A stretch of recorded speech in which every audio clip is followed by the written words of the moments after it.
দর্শক এই বিষয়ে আরো জানাতে কুমিল্লা এবং ফেনী থেকে যুক্ত হবেন আমাদের সহকর্মীরা। শুরুতে চলে যাচ্ছি কুমিল্লায়, সেখানে আছেন জাহিদুর রহমান। জাহিদ, সর্বশেষ কি পরিস্থিতি দেখছেন?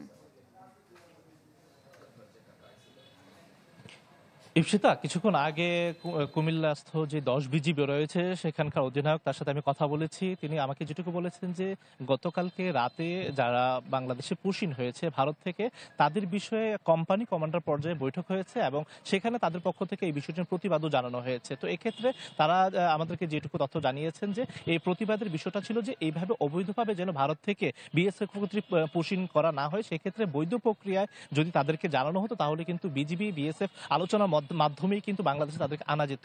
এই প্রক্রিয়া যেন আগামী দিনে বন্ধ হয়, সেই ক্ষেত্রে কোম্পানি কমান্ডার পর্যায়ে এটা প্রতিবাদ জানানো হচ্ছে। পাশাপাশি অধিনায়ক পর্যায়ে যেন আগামী দিনে বৈঠক হয় সেই বিষয়েও প্রক্রিয়াধীন রয়েছে। তো এক্ষেত্রে আমরা যেটুকু জানতে পেরেছি, কুমিল্লা যে এলাকা, সেখানে 60 বিজিবির অধীনে আপনার বড়জলা যে বিউপি রয়েছে, সেই বিউপির অধীনে আপনার 13 জন বাংলাদেশি নাগরিক গতকালকে মধ্যরাত থেকে ভোর 4:30 পর্যন্ত এই সময়ের মধ্যে পুশিন করা হয়। এরপরই বিজিবি তাদেরকে আটক করে দুপুরের দিকে আদর্শ সদর উপজেলা নির্বাহী কর্মকর্তার কার্যালয়ে নিয়ে আসা হয় এবং আমরা যেটুকু জানতে পেরেছি তাদের বাড়ি কুড়িগ্রাম এবং টাঙ্গাইল জেলায় এবং সেখানে 3টি পরিবার রয়েছে, এর মধ্যে 3 পরিবার এবং 7 জন শিশু রয়েছে।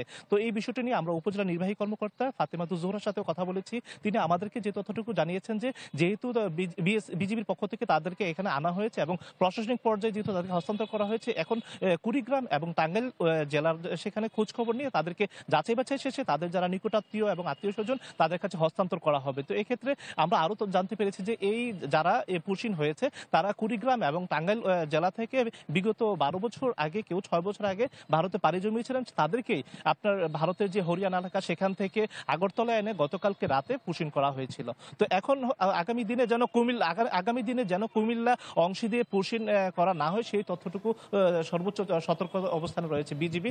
এছাড়া কুমিল্লার অধীনে যে আরো অন্যান্য বিজিবি রয়েছে 10 বিজিবি, পাশাপাশি ফেনীর অংশে যে 4 বিজিবি, তারাও সতর্ক অবস্থানে রয়েছে বলে আমাদেরকে জানিয়েছে। তো এই ছিল কুমিল্লা থেকে সর্বশেষ। ইপসিতা, ধন্যবাদ আপনাকে। দর্শক, এবার ফেনী থেকে যোগ দিচ্ছেন সহকর্মী দিলদার হোসেন। দিলদার।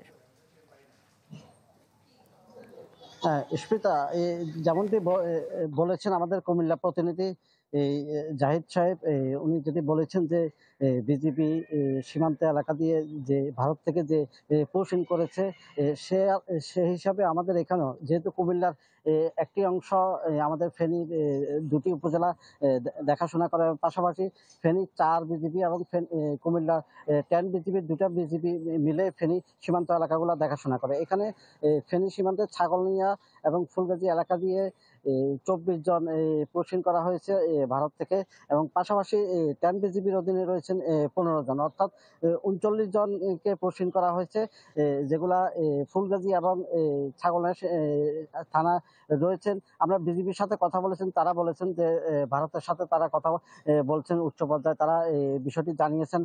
পাশাপাশি এভাবে তারা যদি পুশিং করে থাকে তাহলে একটা বিশৃঙ্খলার সৃষ্টি হবে, সেক্ষেত্রে ধরে ভবিষ্যতে এই ধরনের ঘটনা যেন না ঘটে সে আলোকে তারা ব্যবস্থা গ্রহণ করছেন। পাশাপাশি পুলিশও তৎপর রয়েছেন।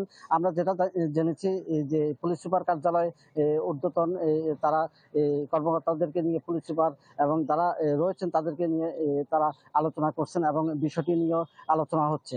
পাশাপাশি বিজিবি তাদের এই 2টি সীমান্ত এলাকায় আরো কঠোর জোরদার করার জন্য তারা তাগাদা দিচ্ছেন। পাশাপাশি আমাদের সংবাদ মাধ্যমকে জানিয়েছেন যে এদেরকে পরিচয় জানা হচ্ছে এবং পরিচয় জেনে যেখানে অধিবাসী তাদেরকে ওখানে পাঠানো হবে, তবে এক্ষেত্রে আদালতের মাধ্যমে পাঠানোর সম্ভাবনা রয়েছে। আর পাশাপাশি ভারতকে জানিয়েছেন যে এই ধরনের ঘটনা যেন ভবিষ্যতে পুনরাবৃত্তি না হয়, সেক্ষেত্রে তারা তাদের দৃষ্টি আকর্ষণ করেছে। কিন্তু এক্ষেত্রে ফেনী সীমান্তে 104 কিলোমিটার এলাকায় 2টি বিজিবি এলাকায় হওয়াতে এখানে কুমিল্লা 10 এবং ফেনী 4 বিজিবির তারা দেখাশোনা করে থাকেন, এবং আমরা তথ্য নিতে গেলে দুদিক থেকে আমরা তথ্য নিতে হয়, যার কারণে আমরা যে 24 জন বলেছি ফেনীতে, আসলে দেখা গেছে যে কুমিল্লা 10 যেটা ফেনী সীমান্তে রয়েছে ওখানেও 15 জন, অর্থাৎ নারী শিশু এবং পুরুষ সহ 39 জন 2 থানার মধ্যে রয়েছেন। সর্বশেষ আইনি কাঠামোর মাধ্যমে তাদেরকে ফেরত দেওয়া হবে বলে জানা গিয়েছেন। এই ছিল আমার সর্বশেষ। ধন্যবাদ আপনাকে। দর্শক, সীমান্তের 4 জেলায় ভারতের পুশিন, সেই ব্যাপারে জানছিলাম ফেনী এবং কুমিল্লা থেকে।